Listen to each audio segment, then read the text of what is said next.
गरीब बहू की नीचे वर्सेस अमीर बहू की ऊपर पहली रसोई।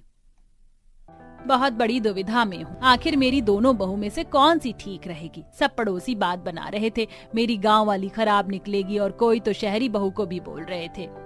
अरे माँ, क्या हुआ? आप अपने आप से क्या बड़बड़ा रही हो? हाँ माँ, हम दोनों का सेहरा बांध दीजिए ना, हम कब से आपका इंतजार कर रहे हैं। और अब तो हमारी बाहर बारात भी आ गई है। चलिए तैयार हो जाइए, आज आपके घर पर 2 बहू आने वाली हैं। अरे माँ, आपने इतनी गर्मी में दिन की बारात क्यों रखी है? बाहर कितनी धूप है, 3 बजे की बारात होती है किसी की। अरे बेटा, पंडित जी ने मुहूर्त इसी टाइम का बताया था, थोड़ी देर की बात है, फिर तुम एयर कंडीशनर वाले बैंक्वेट मंडप में बैठकर शादी करना। फिर अरुणा अपने दोनों बेटों के सिर पर सेहरा सजा देती है और उनकी बारात चलती है। गर्मी से दोनों भाई परेशान होते हैं और फिर बैंक्वेट तक पहुंच जाते हैं, जहां पंडित जी मंत्र पढ़ रहे होते हैं। तब भी अरुणा परेशान होती है। क्या हुआ भाभी, आपके माथे पर शिकंज कैसी? शादी से जुड़ी कोई बात परेशान कर रही है? अरे नहीं जीजी, ऐसी कोई बात नहीं, सब ठीक है। जो मैं सोच रही हूँ वो बात परेशान करने वाली है भाभी या नहीं, या मैं यूं ही सोच रही हूँ। तब सिंदूर दान के बाद विदाई हो जाती है और अरुणा अपनी दोनों बहू का स्वागत 4 मंजिल वाले घर में धूमधाम से करती है। मेरी दोनों चांद जैसी सुंदर बहुओं का स्वागत है। माँ जी वो तो ठीक है, लेकिन आपकी बड़ी बहू चांद जैसी सुंदर कहाँ से लग रही है? I mean look at her. गांव वाली बहन जी, सो कॉल्ड लहंगा, और इसने तो किसी अच्छे आर्टिस्ट से मेकअप भी नहीं करवाया, बस काजल, बिंदी और वो सफेद पाउडर लगा कर आ गई है। मेरा मेकअप देखो कितना अच्छा, कॉस्टली और एयर ब्रश वाला है। तुम्हारा मेकअप अच्छा है पीहू, तुम शहर से आई हो, तुमने वहाँ से कराया है, लेकिन मेरे गांव में इतने सारे महंगे महंगे मेकअप नहीं होते, और ना ही दुल्हन किसी बड़े पार्लर में जाती है, अपने घर से ही तैयार होती है। या व्हाट आई मीन, माँ जी इसका और मेरा कोई कंपैरिजन नहीं है। अरे बहू, तुम तो आते ही चालू हो गई। थोड़े दिन घर में साथ रह लो, फिर देवरानी जेठानी वाली चीजें शुरू करना। तुम दोनों अलग अलग जगह से आई हो, थोड़ा तो डिफरेंस होता ही है। हाँ माँ जी, तुम दोनों यहाँ बैठो, अंगूठी की रस्म करवानी, मैं अभी आई। अरुणा रस्म करवाने के लिए कमरे से अंगूठी लेने जाती है कि ये शहर वाली बहू तो तेज निकली, आते ही बेचारी गरीब वाली बहू को सुना रही थी। अब ये तो मुझे पता लगाना ही होगा कि असल में इस घर को कौन ज्यादा अच्छे से चला सकती है और कौन सी ज्यादा सेक्रीफाइस कर सकती। शहर वाली मॉडर्न बहू ज्यादा समझदार हो सकती है, लेकिन गाँव वाली बहू को भी मैं परखना चाहती हूँ। तब अरुणा अंगूठी की रस्म करवा कर दोनों बहू से कहती है, अरे बहुओं, तुम दोनों बहू में से एक बहू को इस घर में रहना पड़ेगा, दूसरी बहू को दूसरे कमरे में। चलो मैं तुम दोनों को दिखा देती हूँ। राजीव, प्रेम, तुम जब तक कमरे में रह सकते हो। लेकिन माँ, दोनों कमरे ठीक तो है, तो आप मना क्यों कर रही हैं? तू चुप रह राजीव, तुझे कुछ नहीं पता। तब सास दोनों बहू को आम के बगीचे वाली झोपड़ी में ले जाती है, जहाँ पास में ही नदी बह रही थी। जैसे ही कमरा खोलती है तो वहाँ मकड़ी के जाले और धूल मिट्टी लगी हुई थी। ये वो जगह है नम्रता बहू, पीहू बहू, इस जगह को साफ करना पड़ेगा और एक रात के लिए यहीं सोना पड़ेगा, जब तक वो कमरा तैयार हो जाएगा। तो बताओ तुम दोनों में से यहाँ कौन रहेगा? और सबसे जरूरी बात, अभी 2-4 घंटे में तुम्हें अपनी पहली रसोई करनी है, तो वो पहली रसोई भी यहाँ होगी। माँ जी ये कैसी जगह है, मैं तो यहाँ बिल्कुल नहीं रह सकती। देखिए ना कितनी धूल मिट्टी है, ना एसी है, ना कोई फैसिलिटी, और किचन भी नहीं। अब किचन बनाने बैठी तो खाना कैसे बनाऊंगी? ये मेरी गरीब जेठानी है, गाँव से आई है ना, उनको इस जगह रहने की आदत होगी, वही रह लेंगी। हाँ माँ जी, आप फिक्र मत करो, मैं इस जगह को साफ भी कर लूंगी और खाना भी बना लूंगी और सो भी जाऊंगी। पक्का ना नम्रता बहू, तुम यहाँ रह तो लोगी ना? जी माँ जी। मैं जानती थी ये गांव की गवार बहू इस झोपड़ी में आसानी से रहे। माँ जी वो जल्दी से मुझे मेरा रूम दिखा दीजिए, थोड़ी देर रेस्ट भी करना है, उसके बाद पहली रसोई का खाना भी बनाना है। ठीक है बहू, मैं तुम्हें तुम्हारा कमरा दिखा देती हूँ। नम्रता बहू, कुछ जरूरी सामान चाहिए होगा तो आकर बता देना। जी माँ जी।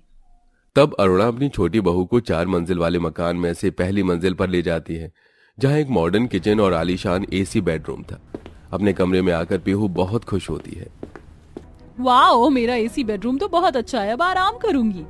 इस पीहू ने तो एक मौका नहीं छोड़ा यहाँ रहने का। वहाँ बेचारी गांव की मच्छर गर्मी अंधेरे में कैसे काम करेगी, आते ही परेशान कर दिया मैंने, लेकिन आजमाऊंगी नहीं तो बात कैसे बनेगी। ये कहकर अरुणा अपने कमरे में आ जाती है, पर पीहू कपड़े बदलकर मस्त आराम करती है, फोन चलाती है। वहीं गांव की बहू नम्रता झोपड़ी के जाले और गंदगी हटाकर अच्छे से सफाई कर देती है। 1 घंटे में ही शाम हो जाने के कारण अंधेरा सा हो जाता है, तो वो पति से तार और बल्ब मांग कर झोपड़ी में लाइट जलाता। फिर टूटे हुए चूल्हे को दोबारा मिट्टी से लगाकर उसे मजबूत चूल्हा बनाती है। गर्मी से उसे पसीने आ रहे थे। तब वो नदी के किनारे बैठ जाती है, वहां से हाथ मुंह धो लेती है कि तभी 2-3 मछलियां उसके सामने से उछलकर गुजरती हैं। बहुत गर्मी है यहाँ पर, लेकिन यहाँ नदी के किनारे बैठकर अच्छा लग रहा है। आम का बगीचा भी यहीं है और झोपड़ी भी यहीं है, और ये मछलियाँ कितनी सुंदर हैं। नम्रता बहू, तुमने कपड़े क्यों नहीं बदले? ये लो कपड़े और खाना बनाने का सामान, बैगन का भरता, चावल और जो तुम्हें इसमें सामान मिले अपने मन का बना लेना, और मीठे में खीर बना लेना। जी माँ जी। अरुणा चली जाती है। नम्रता कपड़े बदलकर खाना बनाने की तैयारी करती है। जहाँ मक्खी मच्छर उड़ने की वजह से खाना बनाने में दिक्कत आती है। चूल्हा जलाने की गर्मी से झोपड़ी भभकने लगती है। बाप रे, यहाँ खाना बनाना कितना मुश्किल है, और यहाँ तो सोना भी पड़ेगा एक रात के लिए। और इन मच्छर ने काट काट के लाल कर दिया, और झोपड़ी के बाहर भी कितना अंधेरा है। जल्दी से खाना बन जाए। वहीं पीहू भी रसोई में आ जाती है। अरे यार, इतनी गर्मी में आज ही पहली रसोई रख दी। मैं इतनी थक गई हूँ, मुझे खाना भी नहीं बनाना, और ना ही मैं इतना अच्छा खाना बना पाती हूँ। क्या करूँ? ऑर्डर तो कर नहीं सकती क्योंकि माँ जी आकर देखती रहेंगी। अगर झोपड़ी में होती तब तो आती भी नहीं। आइडिया, शेफ कार्ड को बुला लेती हूँ, वो खाना आकर बनाकर चला जाएगा। मैं माँ जी को बिजी रख लूंगी। पीहू ऑनलाइन ऐप से शेफ को घर पर बुला लेती है और वो घर में खाना बनाना शुरू कर देता है। और जब उसकी सांस आने वाली होती है तो वो शेफ को दरवाजे के पीछे छुपा देती है। वाह बहू, खाने की खुशबू तो बहुत अच्छी आ रही। कोई मदद चाहिए? नहीं माँ जी, आप अपने कमरे में आराम कीजिए, जब खाना बन जाएगा तो मैं आपको बता दूंगी। ठीक है बहू। अरुणा के जाते ही पीहू उस शेफ से काम करवाने लगती है, और ऐसा होता हुआ अरुणा उसे देख लेती है और वहां से चली जाती है। वहीं नम्रता आम के बगीचे से आम लेकर शेक भी बना देती है। कुछ देर बाद दोनों बहू डाइनिंग टेबल पर खाना लगा देती हैं, जिसे सब खाते हैं। वाह, तुमने खाना तो बहुत अच्छा बनाया है नम्रता पीहू। हाँ, ये तो है। अरे मेरे दोनों बेटे ने ठीक कहा। माँ जी, मेरे हाथ का बना हुआ खाना नम्रता से अच्छा तो होगा ना? तुम दोनों बहू ने बहुत बेहतरीन खाना बनाया। बड़ी बहू का चूल्हे पर बनाया खाना भी स्वादिष्ट है, और उसने तो मैंगो शेक भी बनाया। इतनी गर्मी है, इतनी बढ़िया चीज मिल जाए तो और क्या चाहिए। लेकिन पहली रसोई का तोहफा किसी एक बहू को दूंगी, वो भी कल। ठीक है माँ जी। अरुणा उठकर जैसे ही सीढ़ी पर जाती है कि चोट लगने का नाटक करती है, तभी दोनों बहू से संभाल कर कमरे में ले जाती हैं। अरे मैया, हाय लग गई रे पाँव में। अब मैं चलूंगी फिरूंगी कैसे? माँ जी, आप परेशान मत होइए, आप ठीक हो जाएंगी। वैसे मुझे चोट दिखाई तो नहीं दे रही, मैं डॉक्टर को बुला देती हूँ। अरे बहू, यहाँ मेरे पैर में सूजन चढ़ गई, इतना मोटा हो गया तुझे दिखाई नहीं दे रहा। डॉक्टर को बुलाने की कोई जरूरत नहीं है, मेरे पास एक पुराना तेल है, वही लगा दे। सास के ऐसा बोलने पर भी पीहू उसका मसाज करने से मना कर देती है। तब नम्रता ही उस बदबूदार तेल से सास के पैर की मालिश करती है। ये देख अरुणा की दुविधा खत्म हो जाती है। शहर वाली बहू अपने कमरे में जाकर सो जाती है, और नम्रता मच्छरों के बीच बिना पंखे के हाथ पंखे से हवा करके गर्मी में उस झोपड़ी में सो जाती है। अगली सुबह सास दोनों बहू में से नम्रता के गले में हार पहना देती है। तब जलकर पीहू, माँ जी, ये सब क्या है? आपने हमें यहाँ बुलाया, कुछ कहा नहीं, और वो इतना कीमती हार आपने इस गांव वाली बहू को क्यों दे दिया, पर मुझे क्यों नहीं? पीहू बहू, ये नम्रता का तोहफा है जो मैंने उसे पहली रसोई के लिए दिया है। तूने बड़ी सफाई के साथ मुझे झूठ बोला कि ये खाना तूने बनाया है। तुझे क्या लगा था कल मैंने देखा नहीं? तूने बाहर से किसी शेफ को बुलाकर खाना बनवाया। मैंने 3 परीक्षा ली, तीनों में ही तू फेल हो गई। बेचारी नम्रता बहू उस मच्छर वाली झोपड़ी में ना सिर्फ रही है, बल्कि उसने चूल्हे पर खाना बनाकर भी दिया। सच में उसने अपनी पहली रसोई बनाई है, ना कि तूने। और कल रात को भी तो तूने मेरे पैरों की मालिश नहीं करी। वो सब मेरा एक नाटक था तुझे परखने के लिए। मुझे माफ कर दीजिए माँ जी। माँ जी, मुझे ये हार नहीं चाहिए। लेकिन बहू, ये तेरा हक है, इसे स्वीकार कर। कमरे में कोई दिक्कत नहीं थी, ये भी एक परीक्षा ही थी। तू अपने ऊपर वाले कमरे में रह सकती है। तब पीहू को शर्मिंदगी महसूस होती है और नम्रता अपने एसी वाले कमरे में आराम से रहने लगती है। बेटा, सास उसी बहू से खुश होती है जो कम पैसों में घर चलाना जानती हो और जिसके हाथों में जादू हो। रहने दो माँ, तुमने मेरी शादी कोई करोड़पति घर में नहीं की है जो मुझे ऐसी बातें समझा रही हो। आपसे अच्छे तो सिमरन के घर वाले हैं जो उन्हें उसकी शादी अपने से भी ऊंचे घर में की है। आपकी तरह थोड़ी ना अपने बराबर के घर में रिश्ता जोड़ दिया। दिव्या और सिमरन दोनों ही दोस्त थे, पर दिव्या गरीब घर से थी और उसकी शादी भी मिडिल क्लास में होती है, तो वहीं अमीर सिमरन की शादी अमीर घर में, जिस वजह से दिव्या थोड़ी चिढ़ी रहती है। और शादी के बाद जब उसकी पहली रसोई होती है, आज तो सिमरन की भी पहली रसोई। एक काम करती हूँ, फोन करके पूछती हूँ क्या बना रही है। अरे दिव्या, तूने इतनी सुबह सुबह फोन किया, सब ठीक तो है? हाँ सब ठीक है। वो आज हम दोनों की पहली रसोई है तो सोचा तुझसे पूछ लूं तू क्या बना रही है। माँ जी ने बोला है बस सब्जी, पुलाव और खीर बना लो, घर में ज्यादा लोग नहीं है ना, तो मैं वही बना रही हूँ। अरे कम लोग हैं तो क्या, आज हमारी पहली रसोई है, हम अपनी पहली रसोई में कुछ अच्छा तो बना ही सकते हैं। इसीलिए मैं तो अपनी पहली रसोई में पुलाव, पराठे, पूरी, पनीर, छोले, मिक्स वेज और रायता बना रही हूँ। ये तो बहुत अच्छी बात है। अच्छा मैं रखती हूँ। दिव्या से बात करके सिमरन फोन रख देती है और दिव्या अपनी सास के पास जाती है और अपने खाने की लिस्ट बताती है, जिस पर सुमित्रा अपनी बहू से कहती है, बहू घर में हम सिर्फ 4 लोग हैं, 4 लोग के हिसाब से ये खाना तो बहुत ज्यादा है। कुछ ज्यादा नहीं है, और जब मेरी दोस्त 4 लोगों में 4 तरह के आइटम बना सकती है तो क्या मैं 5-6 आइटम नहीं बना सकती? माँ बनाने दो ना, अगर भाभी का मन है तो। ठीक है बहू। सास से परमिशन लेकर दिव्या अपनी अमीर दोस्त को दिखाने के लिए उससे ज्यादा खाना बनाती है, पर सिमरन को कोई फर्क नहीं पड़ता। अब इसी तरह कुछ दिन बीत जाते हैं और मोहल्ले में घर में सजाने के लिए कांच का शोपीस और कर्टन बेचने वाला आता है। बहू विंडो के लिए और डोर के लिए ये वाले पर्दे अच्छे हैं ना? माँ देखो ना, ये मूर्ति और कछुए कितने प्यारे लग रहे हैं, ये भी ले लो। अच्छा ठीक है, ले ले बहू, जरा सूरज से पैसे तो लेकर आना। अपनी अमीर दोस्त और उसके परिवार को महंगे सामान लेता देख अब दिव्या भी अपनी अमीर दोस्त को दिखाने के लिए अपनी सास से कहती है, माँ जी आप इतनी देर से पर्दे देख रही हो, अपने घर के सारे पर्दे कितने पुराने हो गए, एक पर्दा आप भी ले लीजिए। देखिए आशा आंटी ने कितना सारा सामान लिया है। बहू आशा को जरूरत थी इसलिए लिया, पर हमारे घर में तो पहले से ही रखे हुए पर्दे, हम क्या करेंगे लेकर? माँ जी ये सारे पर्दे पुराने हो गए हैं। बहू पर्दे ही तो हैं, मैं फिर कभी ले लूंगी, वैसे भी इंसान को उतना ही पैर फैलाना चाहिए जितनी उनकी चादर हो। सुमित्रा सबके सामने अपनी बहू की बात काट देती है। दिव्या को बहुत गुस्सा आता है और वो मुंह बनाकर अंदर चली जाती है। इस तरह कुछ दिन बीत जाते हैं और एक सुबह जब दिव्या की आंख खोलती है तो वह अपने कमरे की बालकनी से अपनी अमीर दोस्त और उसके पति को सामान गाड़ी की डिग्गी में रखता देख उसे आवाज देती है, सिमरन अभी तो शादी को सिर्फ 1 महीना हुआ है, तुम क्या अभी से ही अपने पति के साथ घर छोड़कर जा रही हो? अरे नहीं दिव्या, हम घर छोड़कर नहीं जा रहे हैं, बल्कि हनीमून पर जा रहे हैं, वो भी 1 हफ्ते के लिए। इतना बोलकर सूरज डिग्गी में सामान रखकर सिमरन के साथ गाड़ी में बैठ जाता है और ये देख दिव्या अपने पति से बोलती है, अपने पड़ोसन से कुछ सीखो, 1 महीना हुआ नहीं कि दोनों पति पत्नी हनीमून के लिए जा रहे हैं और आप मुझे आज तक घर से बाहर भी नहीं लेकर गए। अरे शहर से बाहर ना सही, कम से कम शहर ही घुमा दो। दिव्या तुम क्यों अपनी अमीर दोस्त से हर समय कंपैरिजन करती हो? हम उनकी बराबरी नहीं कर सकते। अगर फिर भी तुम्हें घूमना है तो शाम को मैं घर जल्दी आ जाऊंगा, फिर हम साथ मूवी देखने चलेंगे। मुझे नहीं देखनी तुम्हारे साथ मूवी, खुद ही चले जाना।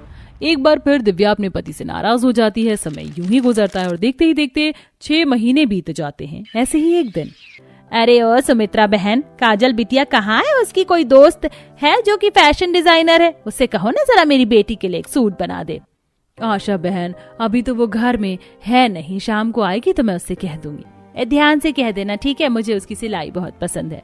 आशा सूट का कपड़ा देके वहां से चली जाती है और शाम को काजल कुछ ड्रेस सिलकर घर आती है और अपनी भाभी को देते हुए कहती है, भाभी आप तो जानती है मेरी दोस्त फैशन डिजाइनर है, मैं उसी से सिलाई सीख रही हूँ। देखो मैंने आपके लिए अनारकली सूट सिलाए, एक बार पहन के बताओ कैसा बना है।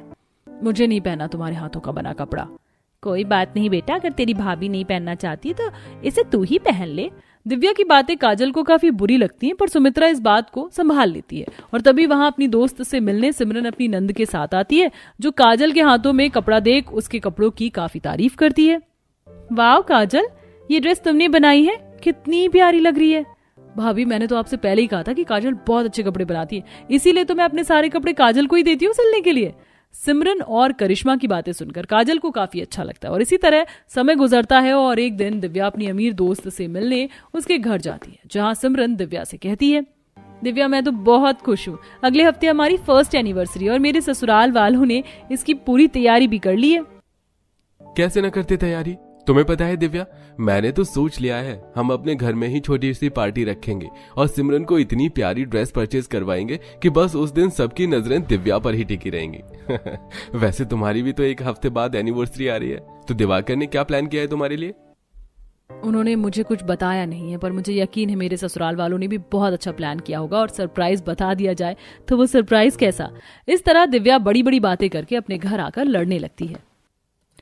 हम दोनों की शादी साथ में हुई थी, अगले हफ्ते मेरी भी एनिवर्सरी है, पर इस घर में तो किसी को याद ही नहीं। मेरी अमीर दोस्त के घर वाले, उन्होंने सब कुछ प्लान कर लिया और आज वो मेरी दोस्त को बड़े बड़े शोरूम और मॉल लेकर जाने वाले, उसे उसकी पसंद की ड्रेस दिलवाने, और आप लोग हैं कि कुछ सोच भी नहीं रहे। दिव्या सबसे नाराज होकर अपने कमरे में चली जाती है, जिसके बाद सुमित्रा अपनी बेटी के साथ मार्केट जाती है और वहां से कुछ कपड़े और सिलाई का सामान लेकर घर आती है और अपनी बेटी से कहती है, काजल, हम इतने अमीर नहीं कि तेरी भाभी को मॉल के कपड़े दिलवा सके। तेरी दोस्त डिजाइनर है, तो उसी से कुछ डिजाइन कपड़े बनवा लेना।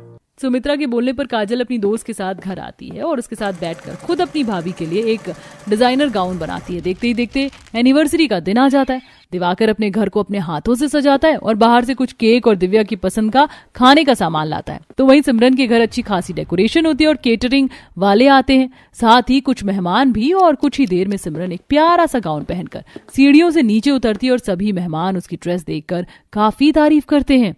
बाहू, तुम इस ड्रेस में किसी परी से कम नहीं लग रही। परी तो लगेंगी ही मेरी भाभी, आखिर मेरी पसंद की जो ड्रेस पहनी है इन्होंने। अब ऐसे कहाँ से ली तुमने ये ड्रेस? सोच रही हूँ कि मैं अपनी बेटी के बर्थडे पर उसे भी कुछ ऐसा ही ड्रेस गिफ्ट करूँ। इसके लिए तो आपको माँ जी से और करिश्मा से ही बात करनी होगी। अच्छा करिश्मा, आज दिव्या की शादी की सालगिरह है, मैं उसे सालगिरह विश करके आती हूँ, जब तक तुम यहाँ पार्टी संभाल लेना। इतना बोलकर सिमरन दिव्या के घर जाती है। मार्केट से 100 रुपए का कपड़ा लाकर आपने काजल की दोस्त से मेरे लिए गाउन बनवा लिया। इसे आप डिजाइनर कपड़ा बोलती हैं? मुझे नहीं पहना ये घटिया सा कपड़ा, और ना ही मुझे आप लोगों का ये सरप्राइज पसंद आया। दिव्या, सरप्राइज तो सरप्राइज होता है, तू ऐसा क्यों बोल रही है? और क्या खराबी है इस ड्रेस में? तुम्हारी ये गाउन मेरे गाउन से भी ज्यादा सुंदर है। अगर मुझे पता होता कि तुम्हारे ससुराल वाले तुम्हें इतना प्यारा ड्रेस देंगे तो मैं काजल को ही बोलती मेरी सालगिरह की ड्रेस बनाने के लिए। तुम यहाँ सालगिरह पर मेरी गरीबी का मजाक बनाने आई हो? अगर तुम्हें मेरी ड्रेस इतनी ही पसंद है तो खुद क्यों नहीं पहन लेती? ये तुम्हारा गिफ्ट है, मैं कैसे पहन सकती हूँ? पर हाँ, तुम एक बार इस ड्रेस को पहनकर मेरे साथ बाहर चलो। अगर लोगों को मेरी ड्रेस से ज्यादा तुम्हारी ड्रेस पसंद आई ना, तो मैं अपनी ड्रेस तुमसे एक्सचेंज कर लूंगी। सिमरन के फोर्स करने पर दिव्या वो ड्रेस पहनकर बाहर आती है और सभी की आंखें फटी की फटी रह जाती हैं। बहू, तू ये मत सोचना कि हम तेरा दिल रखने के लिए कह रहे हैं, पर तू इस ड्रेस में बहुत अच्छी लग रही है। कोई कह नहीं सकता कि तू मिडिल क्लास फैमिली से है। आंटी जी, रहने दीजिए, हमारी बातों पर इसे विश्वास नहीं होगा, हम बाहर चलते हैं। सिमरन अपने दोस्त का हाथ पकड़कर बाहर जाती है और जैसे ही वो बाहर जाती है, गली की कुछ औरतें और सिमरन के घर आए मेहमान उन दोनों की ड्रेस देख सिमरन की ड्रेस की तारीफ ना करके दिव्या से उसकी ड्रेस के बारे में पूछने लगते हैं। अरे बहू, तुम इतनी अमीर हो, मेरे को भी बताया नहीं। बताओ, सिमरन बहू इतनी अमीर है, फिर भी उसकी ड्रेस तुम्हारी ड्रेस के सामने फीकी पड़ गई है। मैं तो सिमरन से पूछ ही रही थी कि उसने कौन से शोरूम से ड्रेस लिया, पर मेरी नजर तो तुम्हारे गाउन पर ही टिक गई। आप लोगों को सच में मेरी ड्रेस इतनी ज्यादा पसंद आ रही है? वैसे ये ड्रेस मेरी सास और नंद ने मुझे गिफ्ट किया है। माँ जी माफ करना, मैंने आपके प्यार की कदर नहीं की। काजल, तुमने अपनी दोस्त के साथ मिलकर इतनी मेहनत करी और मेरे लिए ड्रेस बनाई, फिर भी मैंने तुम्हारी ड्रेस की इंसल्ट की। दिवाकर जी, आप सही कहते थे, जरूरी नहीं कि हम अमीर होकर भी कुछ अच्छा कर सके। सिमरन, थैंक यू मेरी आंख खोलने के लिए। बहू, आज तुम दोनों की ही सालगिरह है, ऐसे अच्छे मौके पर दुखी होने से अच्छा है कि साथ में सेलिब्रेट करें। उस दिन दिव्या की आंखें खुल जाती हैं और वो सभी से माफी मांगती है और दोनों दोस्त साथ में अपनी सालगिरह बनाती हैं।